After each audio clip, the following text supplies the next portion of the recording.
नमस्कार बच्चों। अभी तक हमने अभिज्ञान शाकुंतलम के पंचम अंक तक का अध्ययन कर लिया है। अब षष्ठम अंक प्रारंभ किया जाएगा। षष्ठम अंक के गद्य और पद्य का अध्ययन करने से पूर्व उसकी कथा वस्तु आपके सामने प्रस्तुत कर रहे हैं, जिससे कि आपको छठा अंक भली भांति समझ में आ सके। षष्ठम अंक की कथा वस्तु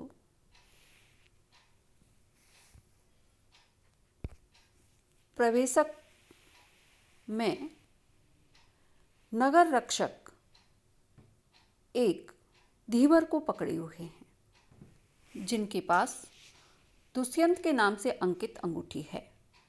धीवर को वह अंगूठी एक रोहू मछली के पेट में से प्राप्त हुई थी। बाजार में अंगूठी को बेचने का प्रयास करता हुआ वह धीवर पकड़ा जाता है। राजा के पास जब अंगूठी पहुंचती है तो धीवर को पारितोषिक देकर छोड़ दिया जाता है, क्योंकि उनको शकुंतला से संबंधित समस्त वृतांत याद हो आता है। यह वही अंगूठी है जो दुष्यंत ने शकुंतला को आश्रम से विदा होते समय दी थी। अंगूठी को देखते ही उसे पुरानी घटनाएं स्मरण हो आती हैं। शकुंतला के वियोग से उसे अत्यधिक पीड़ा होती है। इस समय मेनका की सखी सानुमति राजा के समाचार लेने के लिए अदृश्य रूप में प्रमद वन में आई हुई है।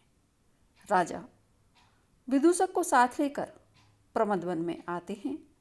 वह शकुंतला की अधूरे चित्र से पूर्ण करने की इच्छा का भाव रखते हुए मन को बहलाने का प्रयत्न करते हैं। शकुंतला के प्रति दुष्यंत के भावों को जानकर सानुमति अत्यधिक प्रसन्न होती है। इसी समय प्रतिहारी मंत्री का पत्र लाती है। उसमें लिखा है, धनमित्र नाम का एक व्यापारी समुद्र में नौका के टूट जाने से मर गया है।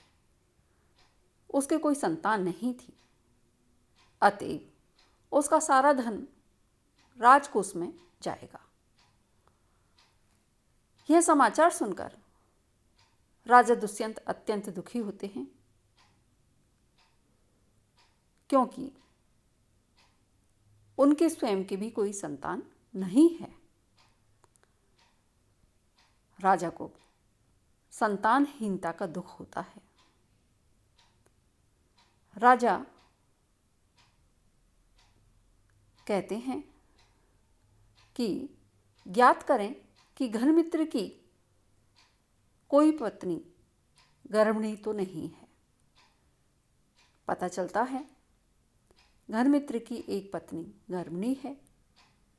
राजा के आदेश से धनमित्र के धन का अधिकारी गर्भस्थ शिशु को बनाया जाता है। इस संपूर्ण समाचार को शकुंतला को सुनाने के लिए सानुमति आकाश मार्ग से चली जाती हैं।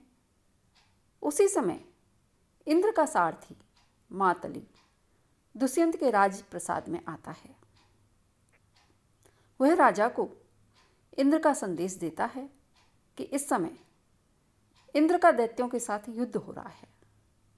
राज्य का भार मंत्री को सौंपकर दुष्यंत उसी समय अपने परम मित्र इंद्र के रथ पर बैठकर इंद्र की सहायता के लिए स्वर्ग के लिए प्रस्थान करते हैं। छठे अंक की कथा वस्तु यहीं समाप्त हो जाती है।